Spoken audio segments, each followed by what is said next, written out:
नमस्कार, मी आबा शिंदे. आपण बघत आहात माझ्यासोबत JNC सिटी न्यूज कॅमेरावर आहेत सुनील जिरवणकर आणि क्रिएटिव्ह हेड मयूर सांगोळे. विधानसभा निवडणुकीचे निकाल घोषित होण्यासाठी आता जवळपास कमी जास्त 24 तास उरलेले आहेत आणि म्हणून या सर्व निवडणुकीचा सांगोपांग अभ्यास करून JNC सिटी न्यूजने सर्वात शेवटी आपला एक्झिट पोल आम्ही आणलेला आहे. खरं म्हणजे जे काही एक्झिट पोलची आकडेवारी आलेली आहे ही आकडेवारी बघता असं वाटत नाही की यांनी कुठेतरी रूटवर जाऊन सर्वे केलेला आहे. एका एजन्सीने सांगितलं की एकनाथ शिंदे यांच्या शिवसेनेला 26 ते 50 जागा मिळतील. आता ही कोणती रेंज आहे? 26 ते 35, 26 ते 30, 30 ते 35 असं समजू शकतो. 26 ते 50 आणि कुठलाही एक्झिट पोल शरद पवारांच्या राष्ट्रवादी काँग्रेसला 40-42च्या वर जागा द्यायला तयार नाहीये. आमचं असं मत आहे की ना महाआघाडी ना महायुती या दोघांनाही सत्ता स्थापन करण्याइतपत बहुमत मिळणार नाही.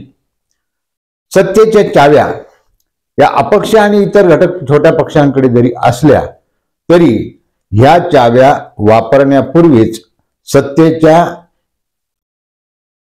हे कुलूप हे उघडलेलं असेल आणि मग सत्तेमध्ये ना आघाडी येईल ना युती येईल. तर या ठिकाणी एक खिचडी येईल, ज्या खिचडीला आम्ही नाव दिलेलं आहे की दिस इज व्हेजिटेरियन नॉनव्हेज खिचडी. 1999ला जेव्हा अशीच परिस्थिती निर्माण झालेली होती त्यावेळी डावे पक्षांचे 12 ते 14 आमदार आलेले होते आणि अपक्षांची संख्या ही लक्षणीय होती.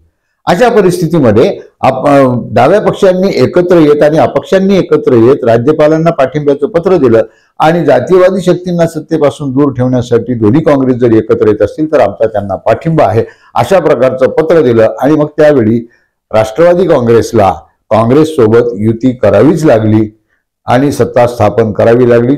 त्यावेळी या डाव्या पक्षांच्या आणि अपक्षांच्या भूमिकेमुळे शरद पवारांची बार्गेनिंग पॉवर कमी झाली होती.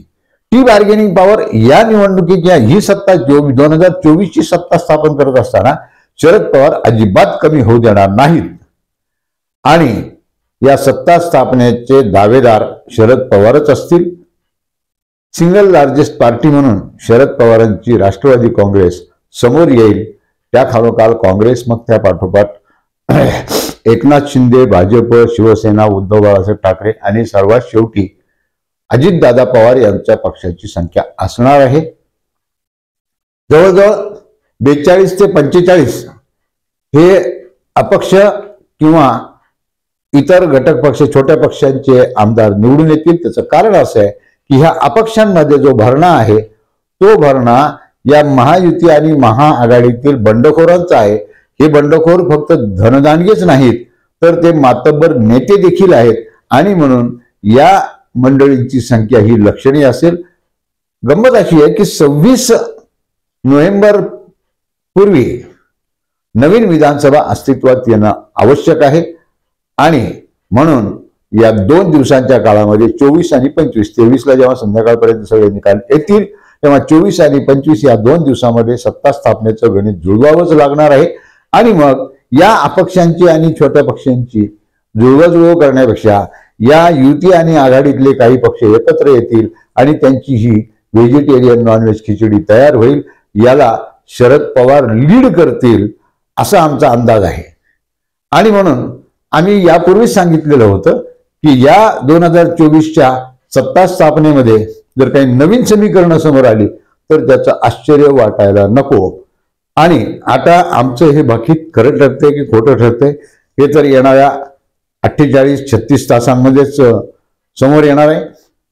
आता आपण म्हणाल की आमचा एक्झिट पोल काय? आमचा एक्झिट पोल असा आहे की महायुतीला 95 ते 105 जागा मिळतील आणि महाआघाडीला 125 ते 135 अशा जागा मिळतील. उरलेल्या जागा ह्या अपक्ष त्याचप्रमाणे छोटे छोटे पक्ष यांना मिळतील आणि कुणालाही स्पष्ट बहुमत मिळणार नाही. सिंगल लार्जेस्ट पार्टी ही शरद पवारांची राष्ट्रवादी काँग्रेस असेल. नमस्कार.